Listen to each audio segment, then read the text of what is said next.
When I first came out, I was living in like a way more rural, smaller city than I live now. My opportunities to get my smooch on were much more reduced. That did not make me any less queer. I spent the vast majority of my early years as a late bloomer being single and not having queer sex. And I'm still queer enough, so...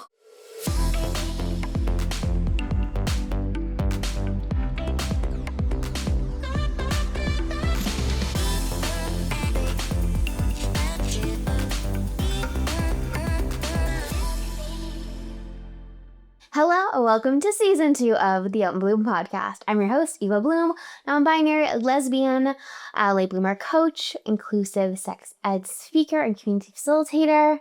And I'm so stoked that you're here. The Bloom podcast is all about giving you the tools and frameworks to understand your coming out late bloomer journey, build confidence in dating, as well as a little bit of storytelling from me to help people a little bit less alone along the process. When I'm not supporting late bloomers in their coming out and confidence journeys, you can find me reading a sapphic sci-fi or fantasy novel, starting a new craft project, or playing board games with friends. There are new episodes of the Bloom podcast out every week, every Monday on YouTube, Spotify, and Apple Podcasts. Very excited episodes coming to you this season, all about queer breakups, about how to communicate in the bedroom, about bisexuality and lesbian identity, and more. I'm so excited to have you stick around. So please subscribe if you are not already and get strapped in. If you want even more late bloomer community support and resources, Queer Enough, my 8-week group program, is starting this fall. Doors are opening in September, and we are running from October to November. Queer Enough is all about helping you bust queer imposter syndrome and heal from compulsory heterosexuality to live your best, most confident queer life. So now is the time to jump on the waitlist to get first access to join, as well as exclusive early bird discount that is only going to be available to the people on the waitlists. So join the waitlist at subscribepage.com/queerenough or the link in the show notes and in the description. Get on the waitlist. That is the place to be. There are limited spots in the program because it's a very intimate and sweet space and environment. So get on there. Don't wait for me to start talking about it on the podcast or on Instagram. The waitlist is the place to be if you want to be surrounded by the love of late bloomer sapphic and queer community, creating your best queer life for the end of 2025 into 2026. On the topic of Queer Enough, that's what this episode is all about. We are kicking off season 2 by talking about busting queer imposter syndrome. When I first came out, I initially came out as identifying as bisexual, and then 5 years later was like, wait, I think I'm a lesbian.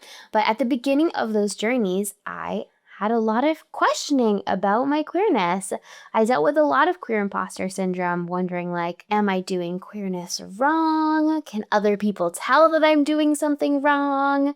I felt like when I would go to an event or even when I would talk to queer friends or my partner at the time, I felt like I was waiting for another shoe to drop to be like, oh no, they're gonna catch me. You're gonna catch me doing something wrong. And I'm gonna be like exposed as like a fraud and not doing queerness right. And that is really what queer imposter syndrome can look like for so many people. So today I'm going to be talking about why queer imposter syndrome exists, really what are the roots to these different negative thoughts that we might have about ourselves that get in the way of us finding queer community or feeling confident in ourselves, and what are the different ways that we can debunk that and really start to heal and feel queer enough, feel confident and secure in our own personal unique experience and journey of queerness. So, kicking it off, what is queer imposter syndrome? Queer imposter syndrome can really be defined as feelings of self-doubt around your queerness, whether that's your identity or your place in the queer community, feeling maybe like you're a fraud, or you're waiting for that like second shoe to drop for somebody to be like, hey, you don't belong here. That kind of is maybe similar in terms of regular imposter syndrome. But like regular imposter syndrome, a lot of the time, it's not really a personal internal issue. It's not really reflective of the genuine reality of who you are and what your situation is around your queerness. More so an internalization of larger community and systemic factors that don't actually have anything to do with actually you. Some different ways that these might manifest is maybe feeling like you're behind in terms of milestones. This could be super common for a lot of late bloomers if you have never had a queer kiss or have never been in a queer relationship, never had queer sex. You might feel like I need to check these specific boxes or do these certain things in order to feel queer enough, in order to feel like solid and secure in myself and my identity in the community. This might also manifest as different internal monologues or ideas that you have around your identity, around what if I'm faking it? What if this isn't real? Or what if I get it wrong? What if I've made some big mistake around how I've interpreted my identity and somehow that's not correct? Which is also to say that, like, it's okay if things ebb and flow. It's okay if things change. It's okay if you, like me, literally initially claimed the identity of bisexual for like 5 years, realized it wasn't for me, now lesbian. It's morally neutral to have your identity ebb and flow, whether that is with a greater understanding of yourself or new information. So even if those are your queer imposter thoughts, I'm gonna say it's gonna be okay. It also might look like comparing yourself to other people around you. Say, oh my gosh, I'm not embodying my queerness the way this person is. That means that, like, I'm not good enough, or my history or trajectory as a lesbian isn't the same as this other person, and then maybe I'm being a lesbian wrong, or like I'm not as confident as this person, wear all these like clothes, or like do this as this person, maybe I'm not enough, which is really challenging to be comparing yourself with people. And I think affirming, as I'm going to do throughout this episode, that there's not just one way to be queer. There's not one way to be sapphic. There's not one journey. Queer and sapphic people are diverse. And just because your experience or your path looks different than somebody else doesn't mean that you are not queer enough. Fun fact, they are not the authority on your queer identity. You can be different and also just awesome and queer the way you are. But for a lot of these different reasons, queer imposter syndrome can feel really especially intense for late bloomers, maybe people who came out later in life or in adulthood. A lot of bisexuals and pansexuals can grapple with queer imposter syndrome quite a lot for different reasons that I'm going to get into the episode. It can also be really challenging if you are just starting to come into your identity, whether you identify as a baby gay or not. As a baby dyke, you're literally new here. You are getting used to understanding yourself in a new way, and that period can be really shaky ground in terms of trying to figure out where you sit now in this new community that you are stepping into and becoming a part of, even if you've always been a part of, but now kind of taking a bigger role and step for yourself. It can also be really challenging for maybe folks who are early on in transition, or folks who are maybe not pursuing medical transition in different ways. It can be challenging to be like, okay, am I trans enough if my transition journey doesn't look the same as other people around me? So lots of reasons and different kind of expressions of how queer imposter syndrome might exist. But let's get into the why. Why are these little demon thoughts? Why are these little like gremlin thoughts being embedded in your brain? And how can we be like, actually that isn't of me, that is from the outside world, and I actually don't need to take that on. That's not actually what we need to do right now. Let's talk about why queer imposter syndrome happens.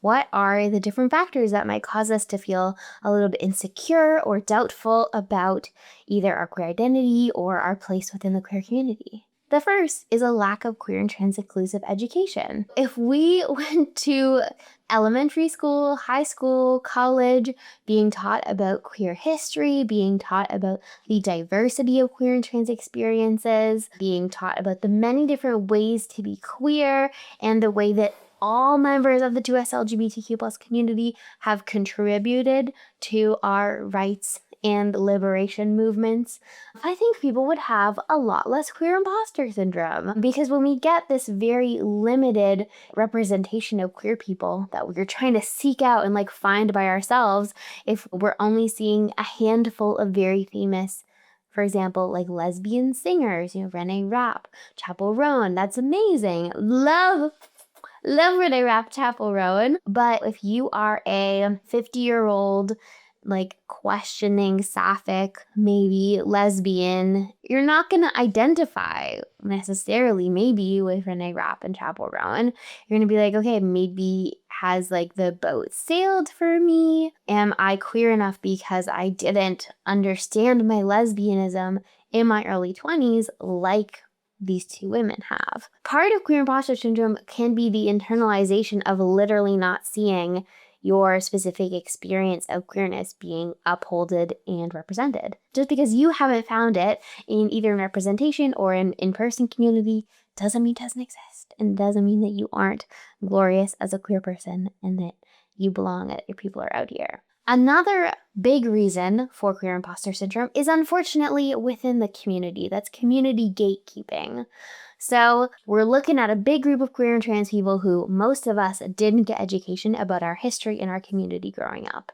So we have a bunch of people in our community who don't really know that there have always been he, him lesbians, that there have always been gender expansive people, that kink has always been a part of queer liberation and activist movements and fronts. So you have a group of people who feels insecure maybe about their own place, trying to figure out who they are, where they fit in, and it seems kind of nebulous. Also growing up in a world that categorizes people and is very binary. So it makes sense that a lot of queer and trans people would say, okay, I feel insecure about my place in the queer community and in the world, and I've internalized this idea that the way that I get security is by creating categories and binaries. I'm going to bolster my own confidence by gatekeeping other people, by creating these rules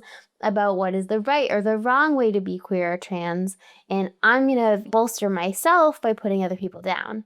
It's like a classic bullying situation. It's just a lack of knowledge harms all of us. And in a world that's like very obsessed with discrete categorization and binaries, it's harmful when we inflict that upon each other as opposed to seeing our diversity and our multiplicity and our contradictions as something that's beautiful and as a strength. And I will say, thinking about community gatekeeping, we can look back, giving this a more compassionate eye, also in terms of safety. There have been lots of moments across queer history where community gatekeeping has been done in an attempt to keep the community safe. So, for example, the butch femme aesthetics and dynamics in lesbian bars in the 40s and 50s, part of that meant that if there was somebody that entered that space, entered the lesbian bar, not in a butch femme couple or not in the butch or femme aesthetic, that somebody could be like, are you new here?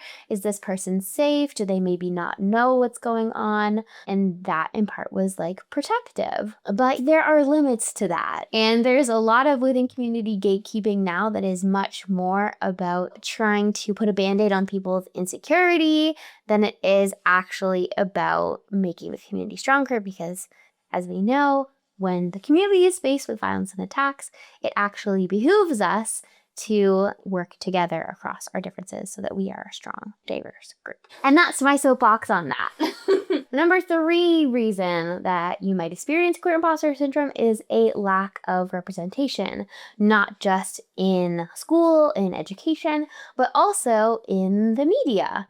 If you are a budding lesbian and the first piece of lesbian media that you watch is the L word, and you are not a thin, white, cis lesbian, you might be like, whoa, yeah, I guess lesbianism isn't for me.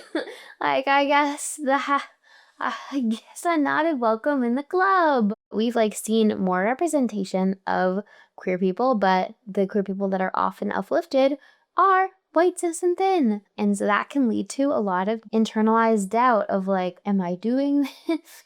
I know certainly like for me, have grappled with being a fat queer person, being a non-binary person that doesn't present necessarily super masculine because of a lack of representation. Feeling like the bodies that get uplifted on social media around non-binary people are very thin, very masculine.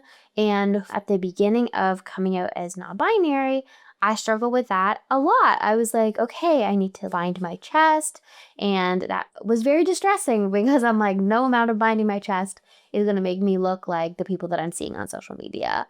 And does that mean that like I'm not non-binary enough? That like I don't fit, I'm not doing it right. And that was really challenging. So I think part of that for me was being like, okay, can I create the media that I wish to see in the world? And also have a reminder that you can mute people. Oh, it's hard to say. You can mute people. You can block people. Please like actively seek out and prioritize people on social media that make you feel good in yourself.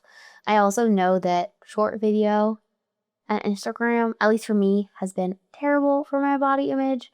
It's just so much body checking and it can just be so hard to watch. So take a step back. If you feel like it's harming you, then like don't engage. So I also want to affirm that mainstream traditional media and social media depictions of queer people are not a representation of queer people in real life, just as they are not a representation of real life in general, period. Queer communities are diverse as fuck. There are as many queer communities as queer people you can imagine. And queer people look so many different ways. They do not look all one way that you see on TikTok or on Instagram Reels. With that, I think a huge reason why people also struggle with queer imposter syndrome is a lack of in-person community. This is good. I said this, I feel like, in one of the first episodes of last season, season 1, and I'll say it again, a contradiction about me. I work and live on the internet. I hate social media oftentimes. It's so easy to get lost in the sauce that, again, especially like for me around body image being a big part of not feeling queer enough, it's so easy to get lost in the sauce that so many people on Instagram are like fully professional models, even if they are queer people, even if they are the hot fat queer people. The world is not mostly made up of professional models. For me, I'm like, get out, touch grass, go be in queer community, especially around when I'm thinking of a representation of like fat queer people, even in like romances. Where are all the fat queer romance books? Like, this is messed up, because when I go out to see queer people in real life, there are so many beautiful, amazing, hot, fat queer people in love, in relationships, being cool, doing cool shit. There is such a huge chasm. So I think that can be a huge reason. And I know for a lot of people, queer community is not accessible for a lot of real reasons, whether you live someplace rural, if you have a disability or a chronic illness, that it makes it hard to be out in in-person queer communities. And that also is to say that queer communities are often not accessible, whether that is lack of ramps or not masking. These are real, and it can be really powerful and important for our mental health to talk to a person that's not an influencer who is in the queer community, whether that is in a digital space like Queer Enough, my live group program. Part of the reason that I love Queer Enough as a program is that it's not just your like learning modules.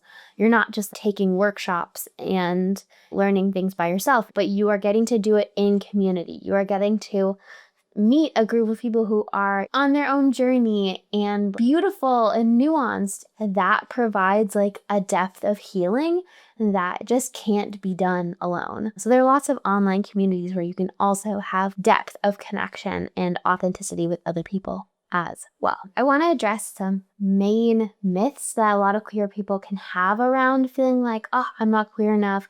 There's something that is not working, or somebody's going to figure out that I'm a fraud. I want to address some of these different misconceptions. So the first one is, I've never had queer sex, so I can't claim a queer identity. I want to say that you know that queerness is more than sex. I know that we know this. Queerness is more than sex. Queerness is about attraction and crushes. If you experience crushes, you're queer enough. let's be real, like there are so many factors that go into whether or not you have access to sexual or intimate experiences that have nothing to do with whether you're queer enough. When I first came out, I was living in like a way more rural, like smaller city than I live now. My opportunities to get my smooch on were much more reduced. That did not make me any less queer, or just the fact that like queer dating can be really challenging and people can be ghosting and all that stuff. That doesn't say anything about whether you are queer enough or not. There are lots of different factors that have to align in order to have intimacy. Whether you're even like, I want to wait to be in a relationship. It can take a while to find somebody that actually feels aligned and you feel excited about. Also, while you're doing a bunch of healing, probably around compet and figuring who you are out. So it can take time from realizing you're queer and having queer sex. And that time in between that doesn't negate the authenticity of your queerness. So if you can give yourself some compassion, you got this. I spent the vast majority of my early years as a late bloomer being single and not having queer sex. And I'm still queer enough. So I'm going to talk more about this in the bisexuality and pansexuality episode of this season. But the struggle of like, I don't feel queer enough because I'm bi or pan and I'm in a monogamous relationship with a man. Which again, I think wraps us back to this idea of like queerness is more than sex. I think that is what a lot of homophobic people want to think. They want to reduce queerness to smushing different body parts together. And we know that it's more than that. We know that queerness is about attraction. It's also about community. It's about solidarity. It's about culture. There are so many different ways that you can express your queerness, no matter the gender of your partner. And I know that a lot of bi and pan people have had a lot of really crappy experiences with different queer people doing that community gatekeeping BS. But again, that has everything to say about them and nothing to say about you. Like your queerness is valid and beautiful in itself. All your crushes on Xena and Shigo and watching and rewatching Renee Raff's music video, like you're great. You're doing excellent. Rewatching all the clips from Kehlani concerts, you got nothing to worry about. I mentioned this one before, but especially for late bloomers, this idea of coming out later in life, being like, I'm 43 and I'm now realizing that I'm sapphic. Am I queer enough? Am I sapphic enough? Like the majority of representation of sapphics is in their early 20s. Like, do I belong here? And literally, of course, there are queer communities of people of all ages and queer people of all ages. And as I talk about a lot in the content episode of this podcast, women, people who are marginalized genders, a lot of us were basically indoctrinated to think that we had to be into men and had to be into boys. And it was a learning process to be like, wait, this was an assumption pushed on me. This isn't something that I genuinely feel in my attraction and in myself. So of course it took you a little bit of time to figure stuff out, and maybe you needed time and space to give yourself that moment to grow into yourself and have these experiences and ideas. So you are absolutely queer enough. There are so many people who are late bloomers and also just sapphics who grow up. We get older. There are communities of sapphics at every age out here. Listen to Tracy Chapman and Brandy Carlisle. Absolutely crushing it. An interesting one is that I'm not like fashionable enough or like confident enough. I'm not cool enough. I'm not going to enough of these like cool parties, which I've also been there. I'm like, I don't have the perfect queer friend group. I'm not queer enough. A lot of this comes down to time and unlearning. When you're new at anything, when you're at the start of a journey is when you're going to feel a little bit unstable. You're going to have some questions. You still have more knowledge to gain, experiences to have. And I know for me, there was a period of like 2, 3 years. I'm like, what is my style doing? I feel so uncomfortable. I feel so confused, where I really struggled with queer friendships. And as I got to spend more time in the queer community, got to understand myself a little bit more, it became less about comparison and being like, oh, I want what this other person has. Through that, I got to develop more of my internal self of confidence. You build that intuition and sense of like, okay, these are the outfits that I'm gravitating towards. These are the communities that I want to be in. I don't need to be invited to the like cool TM like parties because I know who my people are. So giving yourself some grace and time to build that knowledge and understanding of queer culture and get to know yourself a little bit better, because being a late bloomer really is a rebirth in many ways of who you are. You are getting to know this new facet of yourself and integrate it. And I mean, not even that. You're getting to know yourself kind of for the first time. That's how I felt, where I'm like, okay, there's been a piece missing really my whole life in who I am. And now that I understand this thing about myself, I'm able to actually release a lot of self-hatred and come into a fully actualized version and understanding all of who I am. So that is a huge rebirth that takes time. So giving yourself that time. It's okay to have questions now, and you will gain confidence and answers and security in yourself in time. With that being said, these are some of the things that you can do to feel confident in yourself and to release that queer imposter syndrome. Number one is to get information. Of course, you feel queer imposter syndrome if you're just new to the queer community. Learning about queer culture and queer history can help you feel less like a newbie and more like, okay, I know what the heck is going on. So reading books like The Girlfriend of My what is it? The girlfriend of my ex-girlfriend is my girlfriend. Watching shows like One Queen, Five Queers, which is a roundtable storytelling series where different queer people share their experience and you get to learn from different people of all different ages and parts of the queer community. Alison Bechdel's Dykes to Watch Out For was really like enlightening to be like, oh my gosh, this is lesbian culture and community across time. There are so many different queer and sapphic podcasts. You found this one. There are lots more that are more like storytelling based. I'm going to put some in the description. Learning about queer history, like Lillian Fairman's Odd Girls and Twilight Lovers. There is, I think, Lady Lovers, which is about the history of Black queer women before Stonewall. Start reading some stuff. And then beyond just like learning about sapphic history and culture, even just getting into sapphic movies. One of the things that I first did when I first came out initially as bisexual was have a little queer movie club by myself where I watched so many of the quintessential sapphic movies.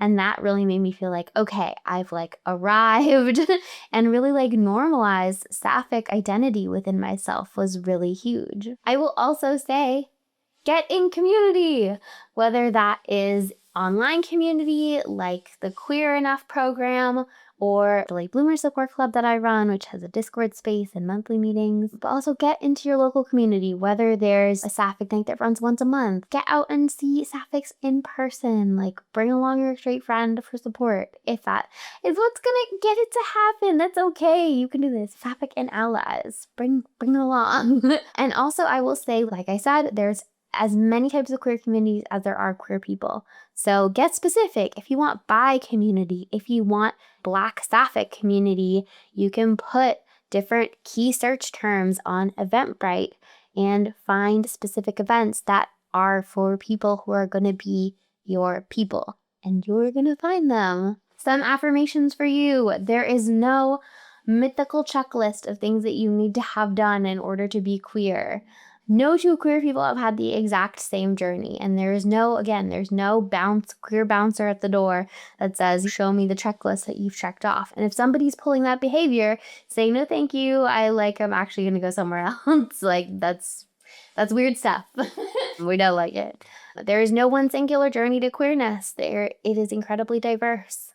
and you will find your people. There are people out there who vibe with you and are the type of queer person that you are as well. They're out there.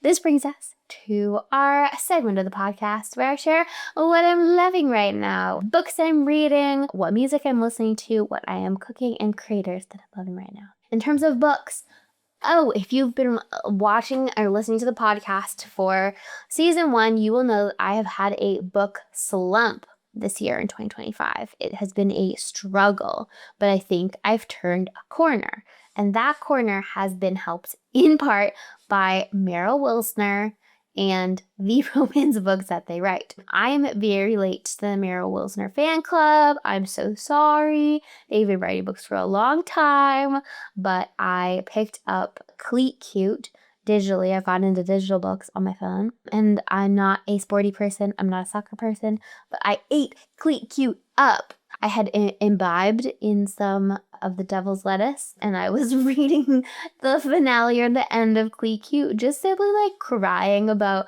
how happy I was that they were in love, and like texting my girlfriend, and they were like, Eva. They were very sweet. I was like, damn, this soccer smut making me cry because I love love. And so it's great. And then I'm currently reading My Best Friend's Honeymoon, also by Meryl Wilsner, which features a fat non-binary lesbian main character who's being so hot and cool and woodworking. Yeah, I'm obsessed. I started it like 2 days ago and I'm like 60% done. So go get yourself some Meryl Wilsner delicious little sapphic romance books. In terms of what I'm listening to right now, I'm listening to Renee Rapp's new album, Bite Me. I love an upbeat song, so as much as the devastating songs on the album are great, I'm listening to Kiss It, Kiss It and Shy on repeat. Please tell me what your favorite songs off the album are. Would love to hear it. In terms of the food that I'm loving right now, I've been talking about taking my girlfriend to get Korean food since we started dating almost a year ago. And we finally made it happen. We went to a local place near me and we got tteokbokki, we got kimbap, we got some kimchi pancake. It was so good. It was so delicious. It rocked. On our second date, I made them kimbap. And it took so much longer than I thought it was going to. But she was so sweet. And I'm glad that we had to make some kimbap that I did not make. So that's very exciting, and I want to just eat Korean food with her all the time. And then creators that I'm loving. This is, oh my gosh, please tell me that you get this. I've been watching so much Dan and Phil on YouTube, which I was aware of Dan and Phil, and I think watched like quite a lot as a young person. But I'm a bigger fan than I ever was in their initial heyday. I've been watching their Dan and Phil Date Everything series locked in. It is bringing me so much joy. I've spent a couple like Friday nights, close the laptop end of the day, and I'm like, let's put on Dan and Phil Date Everything. We're ready. So that's great for me and my life. That brings us to the end of this episode on busting queer imposter syndrome. Feel free to drop in the comments about a moment recently where you felt queer enough, whether it was just a big moment or a small moment. I would love to hear about it, or if you just want to do a little journal, I invite that for you as well. But one last reminder that Queer Enough, the program all about busting queer imposter syndrome, tackling that stuff, healing from compet, and building your most beautiful queer life in a community of fellow late bloomers, is kicking off again this fall. This cohort is going to be 8 weeks. So October, November, we're getting cozy back to school with learning. We're feeling affirmed. Get on that wait list so that you'll be the first to know, first to get access to spots and access to the exclusive waitlist only early bird discount. So that is at subscribepage.com/queerenough. So get in on it. There are only limited spots because it's a beautiful, intimate program. So if they get snatched up in the early bird and you're out there, what are we going to do? The early bird discount date is going to be going live September 11th. So get on that wait list before September 11th and you'll get access to the early bird discount. That's all for me today. Please subscribe to the Eva Bloom podcast on YouTube, Spotify, Apple Podcasts, wherever you get your podcasts. We have new episodes every single Monday all about everything late bloomer coming out, dating. We got some good stuff coming down the pipeline. But until then, stay curious, keep blooming, and I'll see you in the next episode.